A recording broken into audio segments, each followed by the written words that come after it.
Hello, hello. And hello. Welcome to, what episode is this? Four of Divine Adventures. Time's getting on. It is getting on, a whole four. We're almost getting into our second hand.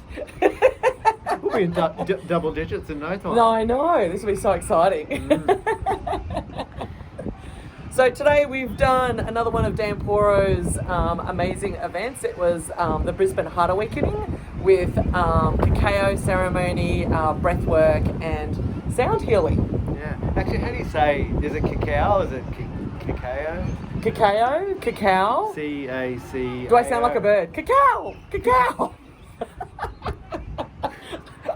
I'm auditioning for as a vocalist for the next Madagascar. Yeah. So we're going to share our experience about that. Our experience, yeah. So we'd literally walked out of there 15 minutes ago. Yeah. You're kind of still processing. You still, said. well, just not grounded. To be honest, when you go deep into those breathwork experiences and go off on your journey and come back, sometimes it takes a bit to get re-grounded. Considering you tend to go places. To come back to earth. Yeah. And be a human being and function. Yeah.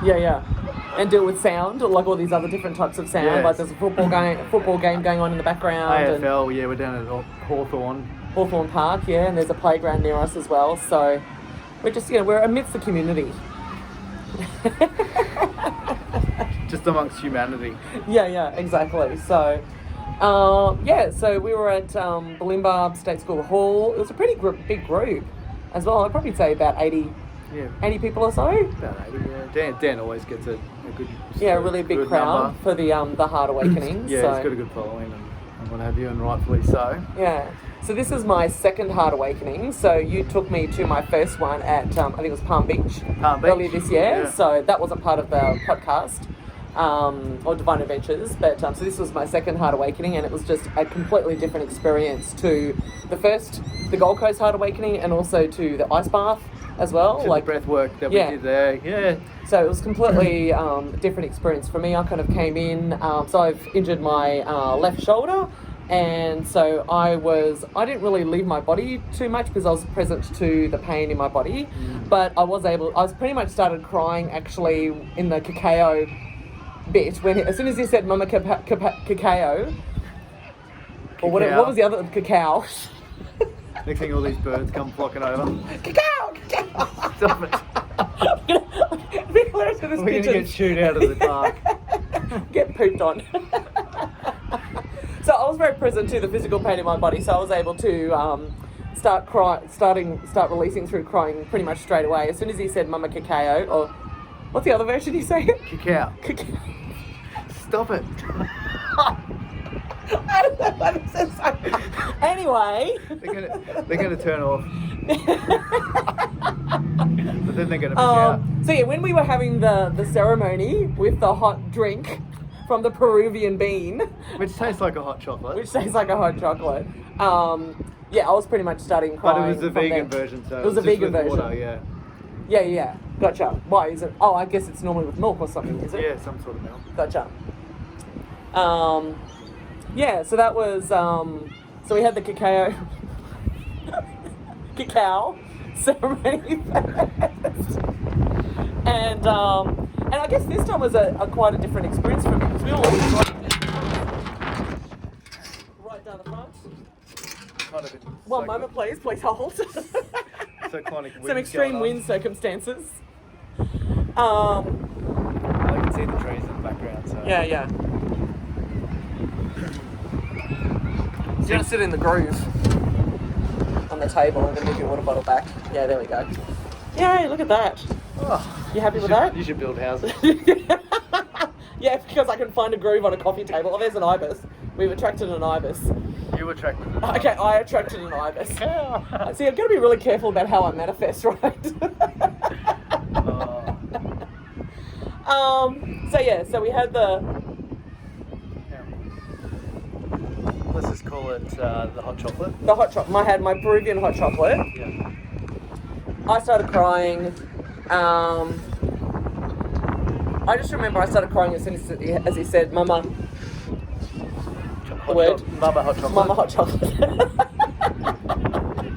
I'm not sure if this is going to be a podcast or just like a laughter yoga session. Anyway. We'll get through it. We'll get through it. And I don't remember the rest of that ceremony. Like, what was your experience of the hot chocolate ceremony? Yeah, so we went through the different chakras. Oh, that's right. We're connecting to the different chakras, and just explaining, starting with the root chakra, what each of them represented. Obviously the root being security, and yeah, I remember him saying stability, and it was a red colour. It was red, yeah, and worked our way up. And each time that we went to starting at the root chakra, we'd then take a sip of the hot chocolate. And made a small intention, I think, as well as to feeling more secure, and that. Yeah, bringing the intention of a balanced chakra in, and then releasing any unbalance, I guess, in that chakra unbalance, area. Yeah. And just thinking about where the hot chocolate was made, because it was from Peru. Yeah, it's Peruvian, and just all the love and intentions that it was had gone into that until it arrived on the shores of Australia, and. That's right. Even the brewing of it today, to feel the love that was.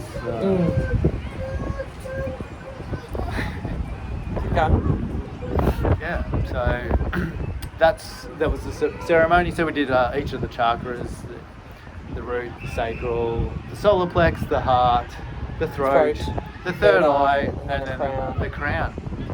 And that's when we had our finished off the hot chocolate. The cacao. And then we had a brief break, and into the actual ceremonial breathwork. Actually, before we did the ceremony, we did the first part of the prana breathing. The warm up, as well, which was the the breathing where you in through the mouth all the way full, and then usually there's a pause, but there was no pause, so was there pauses last time, was there? Or no, when you normally breathe. Oh, gotcha, yeah. You like, and then a second or so later you release. Yeah. It was never ending. Yeah, all the way to the top. Circular breathing or something, I think you called it. Yeah, some technical name. Yeah. A type of breath work. But. And using the chest and then releasing out. Why don't you make up a word for that? I just think of it as just like, like the cycle of life, that it just keeps on moving. Like life doesn't stop. There's no stagnation. Absolutely. Like there's flow. So it's just, that's how nature goes kind of thing. So it's just, keeping like there's no beginning and end point. So there's a circle. So it's like the circle of breath. A circle of breath, there we go. A circle of breath. Yeah. And we did 10 rotations of that, and then held for 10 seconds, and then 20, and then held for 20 seconds. I still have issues holding my breath. I couldn't hold my breath for the 10 seconds. And that wasn't 30 seconds on that last one. That was like 90, 2 minutes. 90 seconds, 2 minutes. Thanks, Dan. With a didgeridoo. But actually, I did okay on that one. Because that last one, I had to breathe in 5 times. The short breaths. Like I had to do that 5 times. Well, okay, I did that 4 times, and there was one sneaky one at the beginning before I even said that was an option. So I don't know. I just couldn't. Yeah, but that couldn't access the oxygen already in my system. They got us primed, I'd say, in terms of warming the lungs up and ready for the breathing, as well as starting to feel a little bit funny in the head from the. Well, it's not actually lack of oxygen. It's too much. It's an over-oxygenation.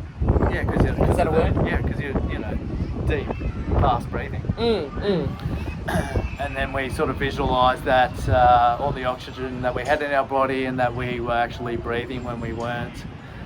And visualising our chest, rising and falling to mimic, that our lungs were getting air in and out of them. So that was the initial start. And then we did the hot chocolate ceremony. Yeah. So did anything come up for you in the initial warm-up? I just sort of knew what I was in for. Okay, gotcha. Because I've been through through it quite a few times. So how many heart awakenings have you done? Like, do you recall? Let's say 4. Say 4. Okay, this will be your fourth. Yeah, maybe 5, maybe 3. I don't. Yeah. You don't want to be too precise, right? Yes. Then we did the ceremony, going through all the different chakras and talking about, where the cacao, whatever that word is. I'm just going to say it the way I say it. You all know what I mean. Where that, how it came to Australia and how it came to be and how it was like, infused with love and, all that kind of stuff. So, and that, the warm-up breathwork was seated. So, as I said, I still found it an issue holding my breath, even for the 10 seconds. That's okay. I just kind of I think I just had too much pain in my body that I was just not, because I was actually physically feeling a lot of tension around my chest by the end of that. That first session. So, and then after we finished the cacao ceremony, then we did the lying down. We had a bit of a break, bit of a toilet break, and then did the lying down breathwork. So get the real heart awakening, because the cacao opens your heart space. So that's the reason for the cacao ceremony. It's a plant medicine that's designed to tap into your heart space and open up, which I found it did. So we did the laying down, and was it the 3-part breath, was it? Yeah, so that was breathing into your belly, so 80% into the belly. So this is all still mouth breathing as well, 80% into the belly, 20% into the chest, and then just let it drop out. You're not forcing it out. So it's not like a force out, it's just actually surrendering it, releasing with love, I think he was saying as well. Release with love. Or release it like you do a bow and arrow. Oh, is that what he said? I don't remember that. Oh, same thing. Yeah, gotcha. I think you're just making shit up now, aren't you?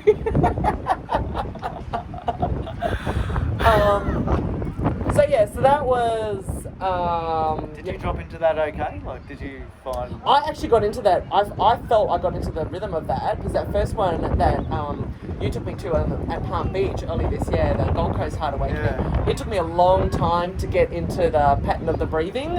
And I guess because I was so much more in my head at that space, whereas I think I was much more grounded in my body, because I think the pain grounded me into my body. And so I would be thinking about the breath work, and then I just let the breath do what the breath does, kind of thing. And so I was releasing through tears pretty much straight away. I think within 5 minutes I felt like I was screaming, crying, releasing, all this stuff, needing to vocalize. You must have needed it, right? Yeah, totally. It was massive release. And then I remember that it would just go through cycles.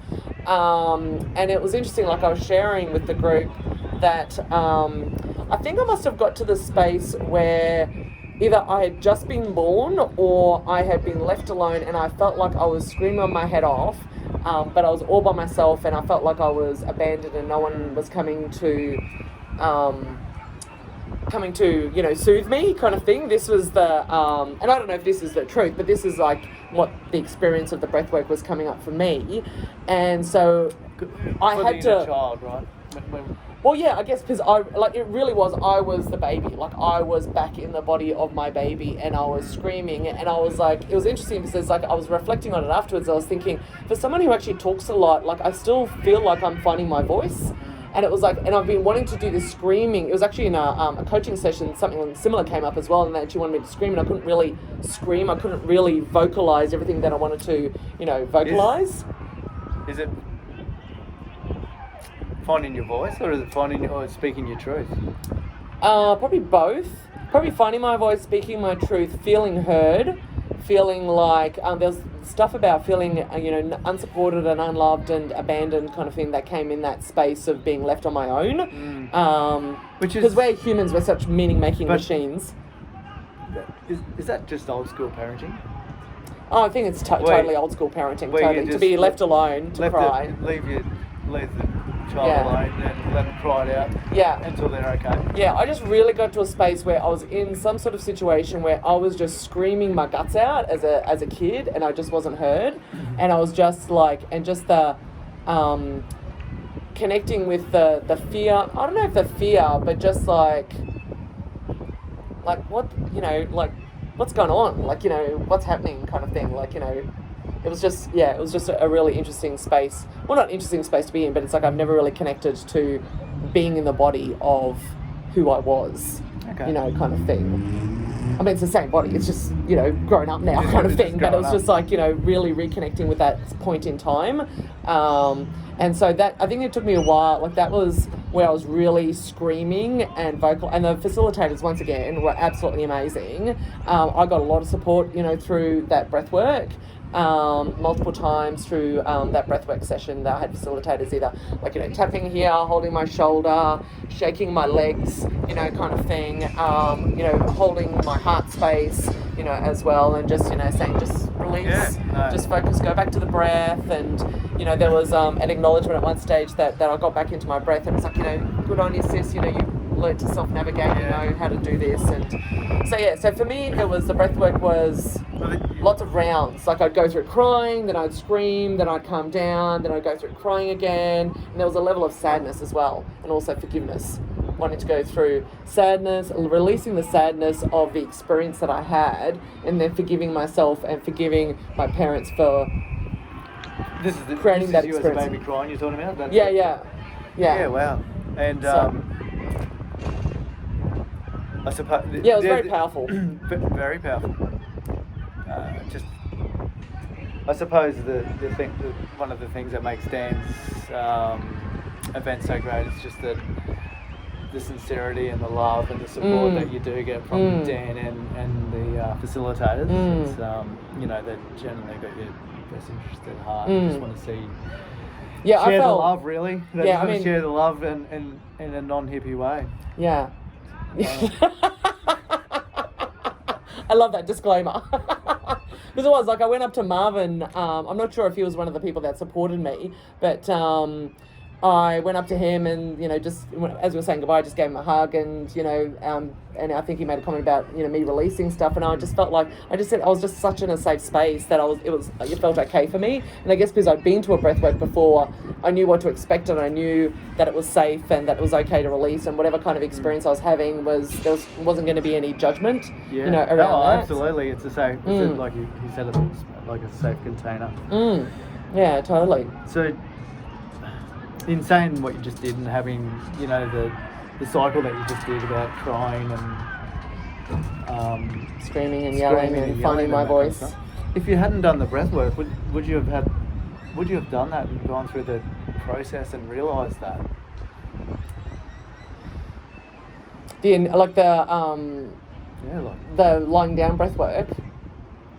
Oh, as in going through that process. Yeah, going through the process of, you know, crying about it. I don't know. I don't think I would have connected with, you know, the little baby, like Olga as a little baby. I don't think I would have connected with that without the breath work. I would have been doing crying releasing because I was, you know, because of the physical pain. That was like really easy. Like I've just been pretty much all day. Yeah. But anyway. It must be pretty sore though.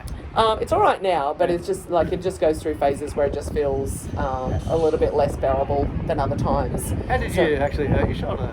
So I've apparently I've dislocated it. It's back in its spot now, and I've chipped a bone. Apparently there's some sort of bone that you chip when you dislocate your shoulder, and it was actually at the Treetop Challenge last Sunday.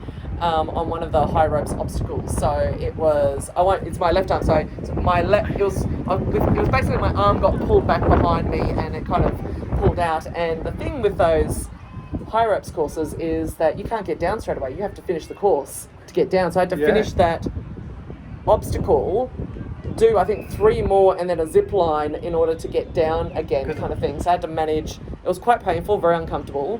And but yeah, so I've had x-rays, MRIs, and waiting to hear back on what the next steps are, pretty much. So. And you've been because you're a dance. Yeah, so I teach summer cold. So basically, with my left, this is like the T-Rex version of any moves. You teach dance, then right? full version is this arm, right? Because you're a dance instructor? Or? Yeah, well, I pretty much most of my classes now are Zumba Gold dance classes, so it's just like, you know, and because I'm facing the audience and they start with their right, I have to start with my left, so it gets a bit uncomfortable going, you have to go this way, you need to use both hands, but I'm like this. This is like little version, T-Rex, I call it T-Rex version, so I make a joke out of it now. So, and then I just keep yelling at them going, you need to do 2 hands, I can't lift this one up, like this is about as high as I can go. So, but yeah, so it's, you know, as I said, I think in one of my Facebook posts that, you know, this year and last year, my focus is on about challenging what's possible with my body. So apparently I've met one of my limits. So it was funny, one of my participants, the treetop challenge, and it's interesting because I've been playing it over and over in my mind, going, oh, how could I have done this differently? Because other people navigated that same obstacle a different way than I did. So it's just it's interesting. But full experience. That's true, and I would do it again once my shoulder is better, and it's strong and it's stable. But yeah, it was good fun. I really enjoyed, and I'm thankful that, you know, I was injured.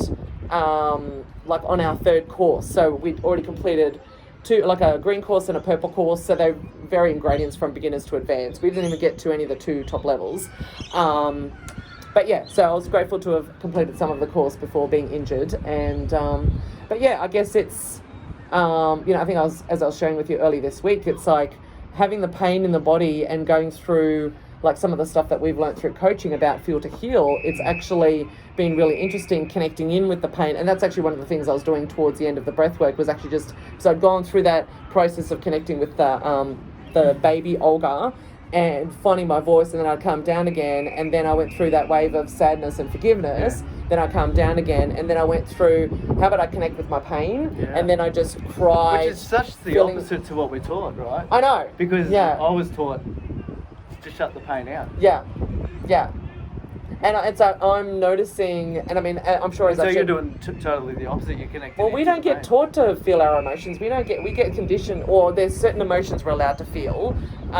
You know, we're not supposed to feel sadness or depression or anger or, you know, anxiety or pain kind of thing. And I liken pain to an emotion because it's like you connect with it. It's sitting in my body, but and some people are, even with love and happiness, are taught not to show that as well. Yeah, exactly. That there's, you know, like, you know, either bringing shame on the family, we have to look a certain way. Thanks for bringing that up, because that just reminded me of one of the visions that I got in the breath work, which was around my pain. I think I can't remember exactly where it was in the process, like chronologically. Not that that really matters, because I've got a timestamp on everything. No, but it was like, as I was saying to you as we walked down here, it's like I felt like there was either a sword. Nothing's linear in this podcast. No, nothing's linear. It's like a very female brain, I suppose. There's so many connections going around everywhere. Who knows where we're going?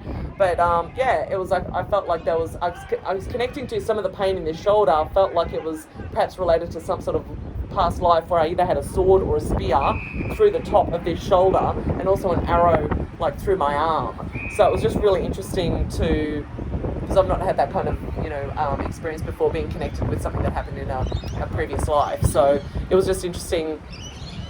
Yeah, so I connected with my pain, released through lots of tears. I had a lot of energy going down my left arm in particular. I didn't get, so the first time we did the breathwork, I was getting the pins and needles through, and I felt like I had to shake my hands like this to release that. I was moving my body, so I was doing that, moving my body like with my feet up and down to release, and I had my arms fairly straight with the, you know, fingers out, kind of like, wasn't shaking, but just like releasing those out to feel the energy go out. But I felt like a lot of energy down my left arm as well, you know, during the breath work. So there was a lot of stuff happened in the breath work. It was very eventful. It was very eventful, but it seemed to be over very fast. I was actually pleased, because the last time I felt the breath work went really quickly, whereas this time when he said, oh, we've got 10 minutes to go, I'm like, oh, thank God. I've still got more to go. Yeah, okay. Yay. Yeah. Because I started pretty much almost straight away, whereas the last time it took me a long time to get into the rhythm of it. The rhythm of the breath, as you said, yeah. So what about your breathwork experience? Would you like to share what was happening for you? Yeah, absolutely. I felt a little bit of resistance coming today, just popping up. I was a little bit tired, and I did too, because I was worried about what was going to happen with my shoulder and the pain. But I think the body knew that, subconscious knew that, you know, he was going to get, not attacked, but opened or vulnerable. Yeah, and to parts that maybe don't want to be nice sound effects. Yeah. Yeah, don't want to be exposed. That's obviously confirmation of that your experience. Yeah, they don't want to be exposed, and So, you know, when that happens, you get a bit of resistance coming up, and then... Another thing we don't get conditioned for is to be vulnerable and to be sensitive as well. So, yeah, go on. Absolutely. But then when I got to the event, I don't know, I just felt like... I was just going to have a big cry.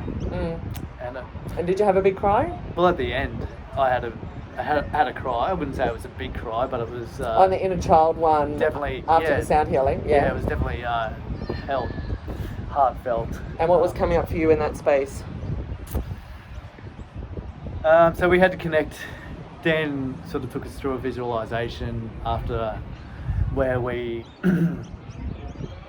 just connected to the time of when we were born in the birthing suite or wherever that was for the particular person. And obviously I didn't have any recollection of that. Recollection. That's okay, you're having trouble saying recollection, I'm having trouble saying cacao, so... Yeah. Cacao! Sorry, go. So you were reconnecting with just when the I was, time of when your I was birth born, in this lifetime. And I just really... what came up for me was just the unconditional love that particularly my mum had. Beautiful. For me, and it's sort of been misunderstood through the years, and you know.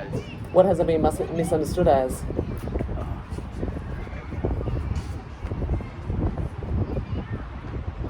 Maybe like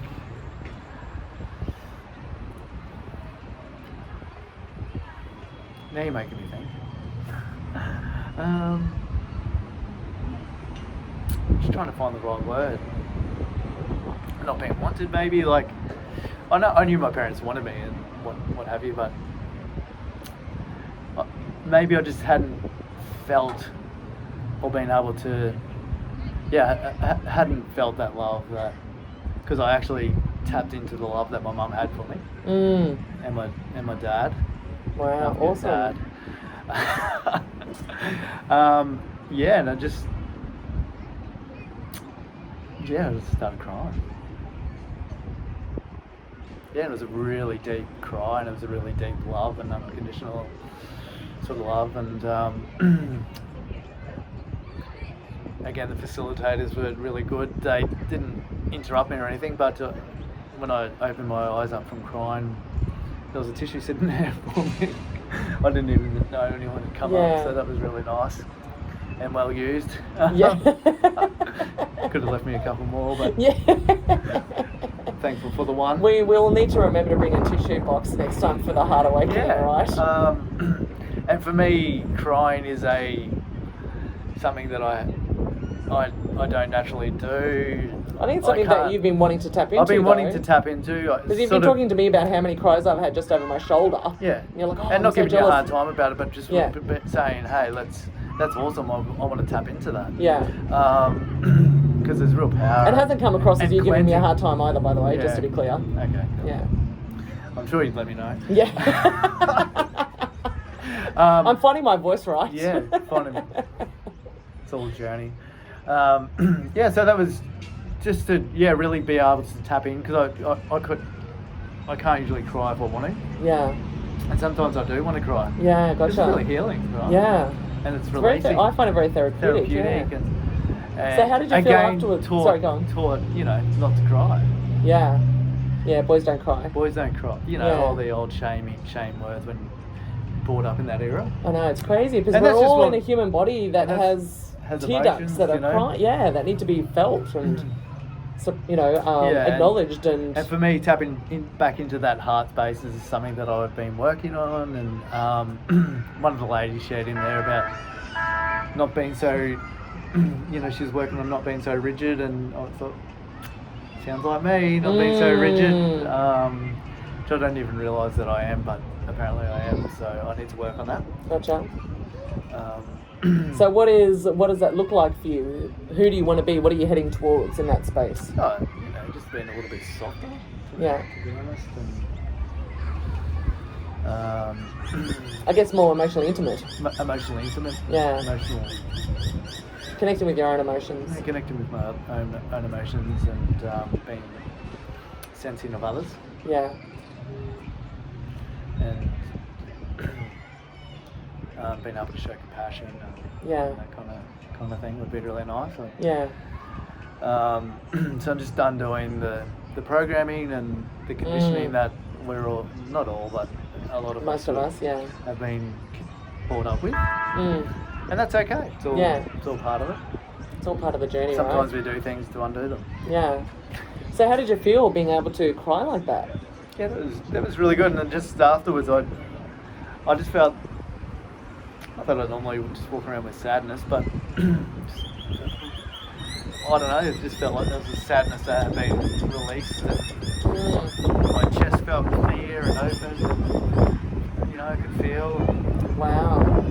Something else that I've been working on, feeling.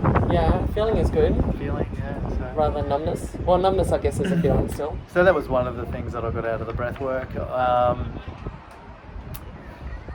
Going into because we spoke about the warm up, but I dropped straight into the breath.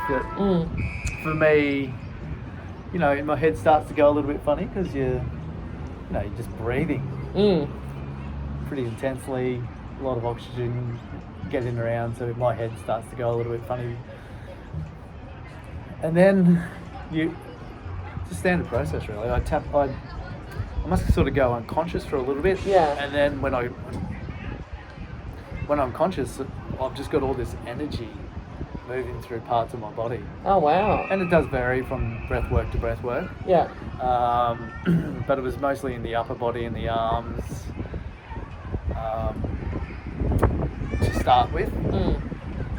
And then As in what, like tingling sensations, or? just rapid energy. My arms, they call them the T-Rex arms, and then facilitators were coming and pulling them up above me. Oh, really? Yeah. Yeah, I couldn't do that because I said, I can do this arm, but I can't do this arm above my head.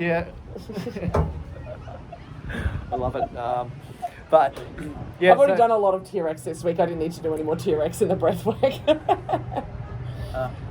And then I was conscious of, okay, so it's sort of stopping in the heart, solar plex space. Okay. And I was focusing on pushing that down into the lower parts of my body. Okay, yeah.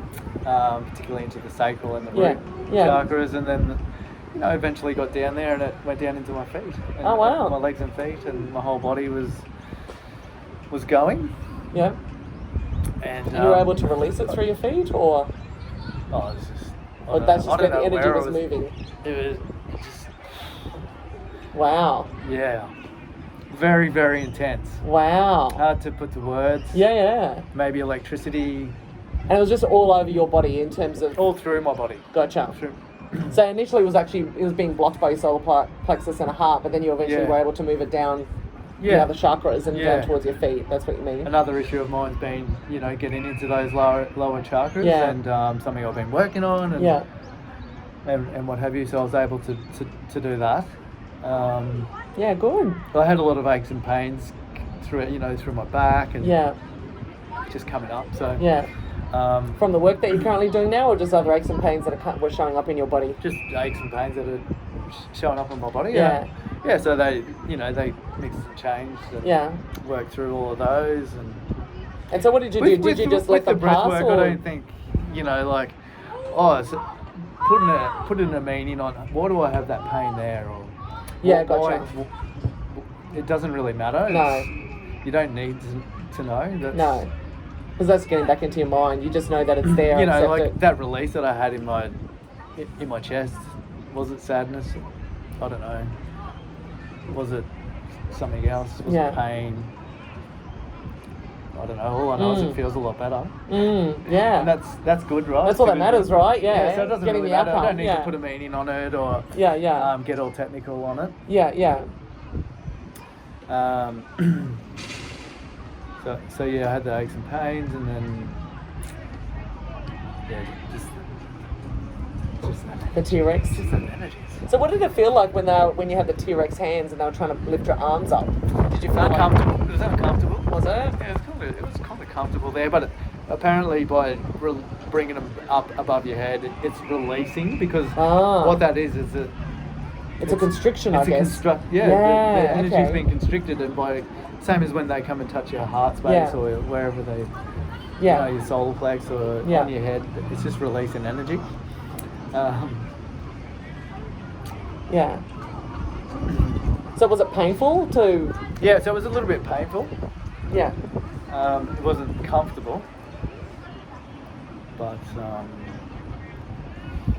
and then I think I dropped out. I went unconscious for a little bit. So did you go to the astral plane? I'm not sure where I went. Okay. It's like a defense of mine. When there's a lot of energy and gotcha. Like a blackout. Consciousness and I black out. Yeah. I go unconscious. Sometimes I might snore. I don't know.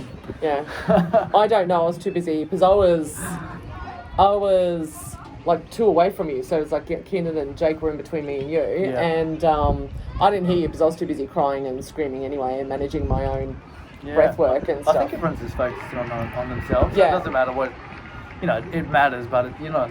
Yeah. You're in your own space, really. And I think, I don't know if Dan had done this previously, I don't recall that, because what he did at the start was, imagine a colour, find it in your body, and then expand it out. I've seen him do that before. Yeah, and so you kind of create your own little bubble of safety, your own little safe sanctuary kind of thing based on this colour. Mine was like an emerald green. Yeah, because you don't know what's going to jump off other people and what energy is they're carrying and releasing. Yeah.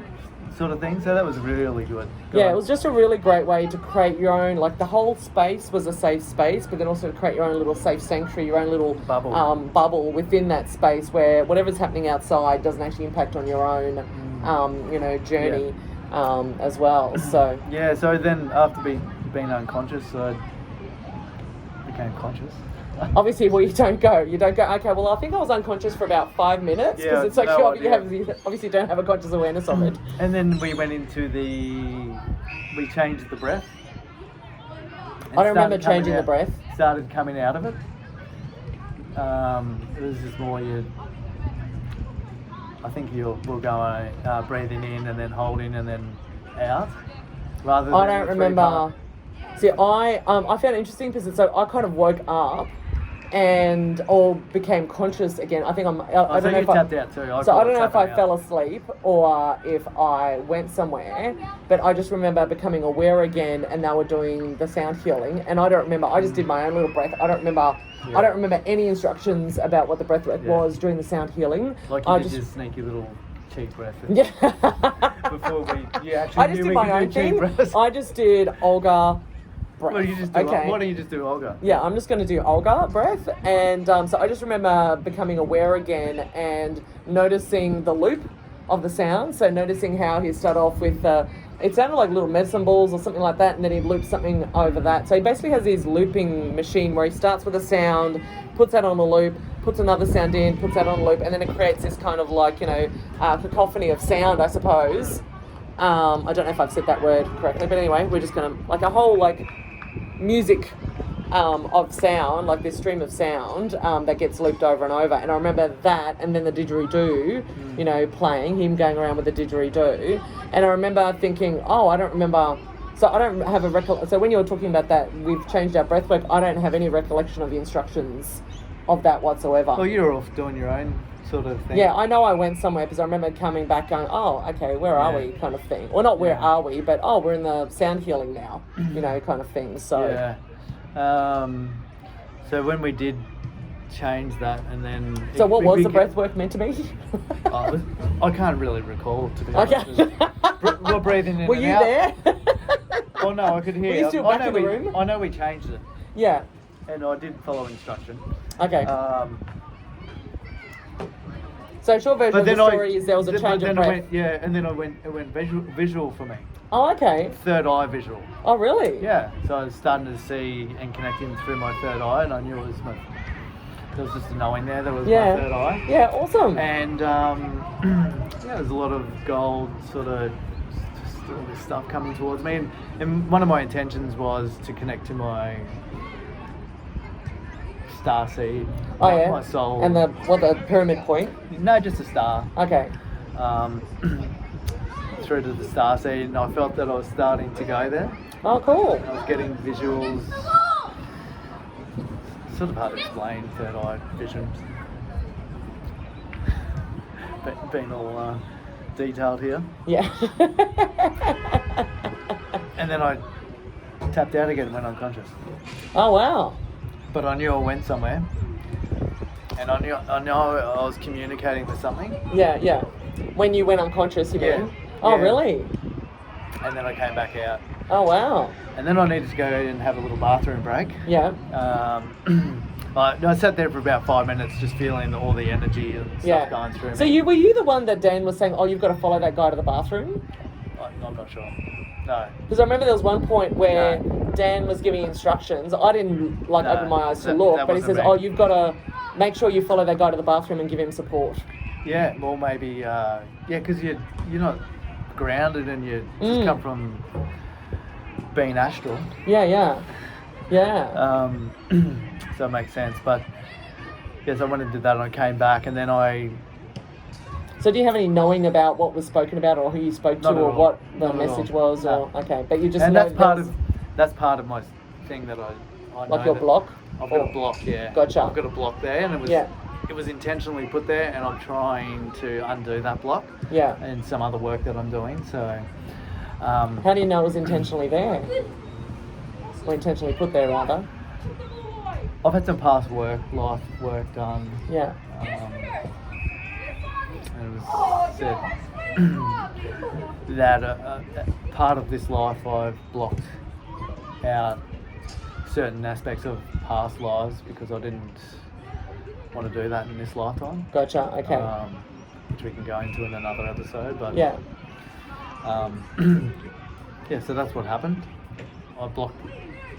It was blocked out. I know it happened, but I can't recall it. It's like a dream. Gotcha. Yeah. Sort of thing. So I'm curious then, it's like, if you coming into this lifetime had purposely blocked an area so you don't have access to that or experience of that past life in this lifetime, why would you still now be wanting to, get past that block?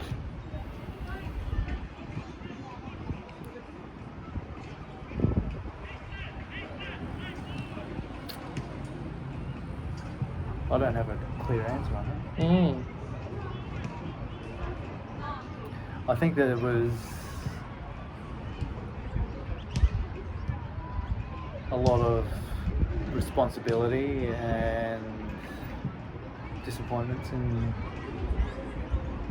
because there are sort of positions of power and civilizations and trying to save civilizations and that kind of thing. And with that, it sounds like a lot of a burden, I guess, or an obligation, I suppose. Obligation. Yeah. So my point is more so, not that there's blocks there, but why would you, if you have come in, like if you're trusting your higher self or your soul, when you come in with an intention, But that was put there as a block, like. By you though, wasn't it? Or by your spirit guides, or by someone else? So I guess don't we put our own blocks in? We put our own blocks in place for everything. Yeah, that's what I'm. You can be blocked to love. Yeah, gotcha. Come into that because of past life experience. Yeah. And I think that part of our purpose then is to undo that block. Gotcha. Okay. So I was kind of creating the context of this was an intentional block for you to go down a different path than you've done in previous lifetimes, rather than this is a block to protect you, and that if you're ready to go beyond this block, then you have a choice to move beyond it.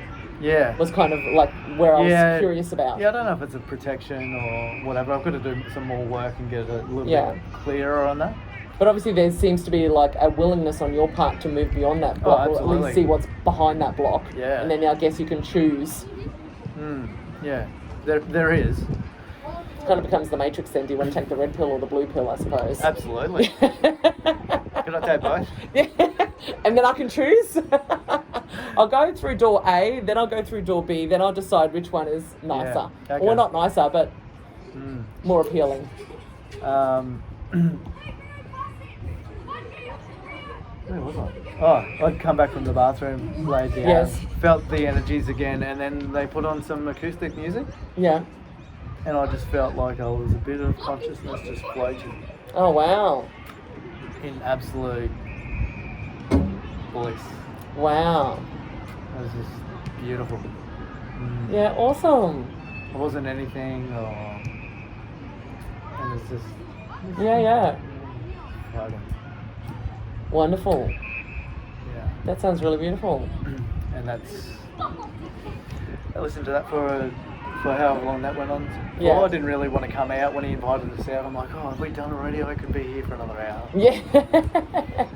You just need to get access to that soundtrack. And then we did the inner child, and I think it's actually on that acoustic thing that we share on Yeah, Spotify. because that oh, is it? Yeah, I think so. Because the song did sound familiar, but I know he played I think there was 2 or 3 tracks that he played a couple of times and played through the inner child work as well. Yeah. So. Yeah, and then we finished up, and I was sort of very ungrounded, and we had arranged to come and do this recording now, and I was uncertain as to whether I wanted to go through with it because not being grounded and probably just the subconscious trying to put things off and what have you. But here we are, we've done it, and proud of us both for doing that. Yeah, that inner child work was quite powerful, wasn't it? It's like, I remember having another little cry with that as well. He does it every time, but nothing was as powerful as that one for me. Yeah, well, you're right. Something in my heart. Probably just for interrupting. No, it's all good. I think, because it was it's a very similar process that he did the other Heart Awakening, wasn't it? So it was, in the sound healing for me, I think it was, I came back to the room way before it finished. I think once again, I think I was grounded, in my body through the pain kind of thing. And so I remember being really cold. Like I was going through this space of, I really should have brought a blanket with me. Yeah, I was cold. Because I was cold and the wind was kicking out, and I was actually right at the front corner, and there was a big window to my left. So I remember opening my eyes up for a bit and just watching the trees kind of sway in the wind during that acoustic kind of after the sound healing bit before the inner child. And I was just kind of, relaxing, getting into that space. And what actually was coming up for me actually was my knees were really sore. Like both of my knees came up really sore. I couldn't have my knees out long. I had to actually put my feet on the floor and have my knees pointing up to the ceiling because they just didn't want to be long, kind of thing. And I just felt that really, and like I had to keep, during the whole sound healing, I had to keep shaking parts of my body that were feeling pain, or just discomfort, kind of thing. My shoulder as well. I was kind of readjusting that. I'm like, oh, that's because it's generally like chicken wing, what I call chicken wing, which is this kind of this, and sometimes it's like here and out here and down here and just moving it around a lot kind of thing. But it was just, really lovely to be in that space. And then I think I got the tissues in the inner child, like someone had, because we had our eyes closed during the inner child process, and I remember someone touching my thigh, and then I kind of opened up and there's tissues there, yay! The tissue fairy. The tissue fairy had rocked up and gave me some tissues. So I think I saw the lady that gave me the tissues in the kitchen when I was filling my water bottle, and thanked her for the support and the tissues. So but yeah, all in all, it was a really awesome experience. Actually, I ran into one of the facilitators as I was at the end, and Osnat, and she came up to me, goes, "You have to work on your shoulder," and she's touching my right shoulder. I'm like, "Oh no, my left one is the one that's in." She goes, no, both shoulders. And she was talking about how I really need to work on my heart space is still so armored, and that's contributing to my shoulder protection kind of mechanism, causing a lot of my shoulder issues as well. So it'd be interesting to what comes up in that space. So my homework from Osnat was to journal around what does my heart feel is unsafe. So there's a level of my heart doesn't feel like it's safe, and so I need to work through all that. So it's really interesting what comes up in these events, and it's this was a completely different experience to my first Heart Awakening on the Gold Coast, also completely different experience to the breath work in the ice bath. So it's each time it's a it's a different journey. Like, has that been the case for you as well? Absolutely. Healing, growing. Yeah. Knowing. Yeah. Should we, so where do they find Dan on? Well, just go to Facebook, Dan Pauro Sound Healer. Pauro. Yeah, Pauro. We'll put on the links anyway when we post all this stuff up to Dan's stuff. We obviously recommend all of his events. So. Yeah. So really, Dan's really awesome. His crew are fantastic as well. As I said at the beginning, I felt like, a really safe space. I really felt like I could go to that next level of, I guess, screaming and vocalization that I guess I hadn't gone to previously, like as I mentioned to Marvin and acknowledged him and, the crew around that. So, yeah, it was just really, it's just a really great, way to kind of work on anything that needs to be healed or released and work on any heart awakening and connecting with whatever needs to be connected with, I guess. So, yeah. Don't forget to subscribe below. Any final words from you, Nathan, besides subscribing? I don't even know how many subscribers we have on our YouTube. No. I think like 3. We might get into double digits soon too. And I'll work on saying cacao. Or cacao! Cacao! That cracks me up now. I'm going to do that for my niece and my nephew tomorrow for family dinner. You'll be a hit.